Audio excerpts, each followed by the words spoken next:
Hello and welcome to this game review. So this was quite a short game where you checkmated your opponent quite swiftly. So a few things to take away from this. This type of symmetrical chess is not really possible, as you saw, as you were playing white. At some point, your opponent cannot continue copying your moves, and then you are just a move ahead. But later you made the mistake of trading two pieces for a rook and a pawn, which is quite instructive, and we will get to that as well. So e4, e5, these are very nice moves, developing the knights, and then developing the bishop. So the opponent is currently copying all that you're doing. This is kind of the standard way to develop the pieces. Bishop g5, bishop g4, now h3 and h6. But black can't really do this, as when the tactics start, when the pieces are starting to get attacked, whoever has the first move is usually the one that will have the advantage.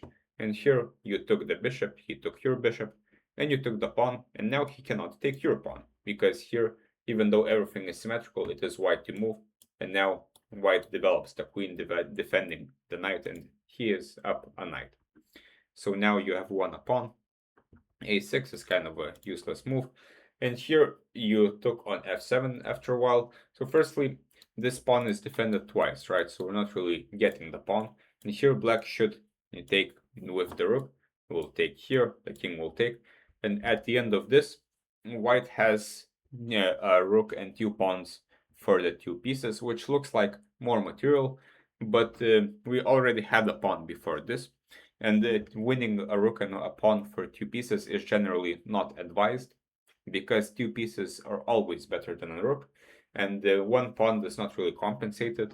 And now, for example, if we look at our rooks, the opponent has only one, we have two. Our rooks are not that special, right? Well, these pieces are all in the center. Black can start attacking us, maybe even use the h-file, as they are quicker to the h-file. And the pieces can be very dangerous, which is why the engine suggests that white has no advantage here anymore, because the pieces are quite better. And you will always have chances to take on f7 like this, so you should not take them unless there is some concrete reason. Here, the engine suggests taking with the knight, but this is because now this pin can be used. At the moment, white has lost a piece, but after the move g5, not only is the knight threatened, which would take back the piece and leave white with a pawn advantage, but also there is this huge threat of g6, which would attack the rook, which is pinned and cannot move, and this way white will win a whole rook for his piece investment. So this is an interesting tactic, and this is a tactic regarding the pin. So it's not because white is just taking on f7, but this is because he's leaving himself with this bishop, and then this pin can be used. But now the king moves to h8, black decides not to take here, and now after queen f3, which is a very nice move, white brings another attacker to the attack, and the threat is queen h3 and knight queen h7 mate, which happens on the board. So the game ended quite quickly.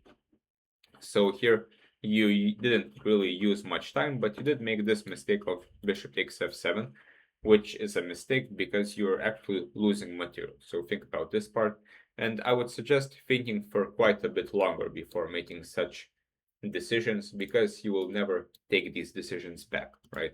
So on such cases, we should think for a little bit more to evaluate whether or not this is a good trade.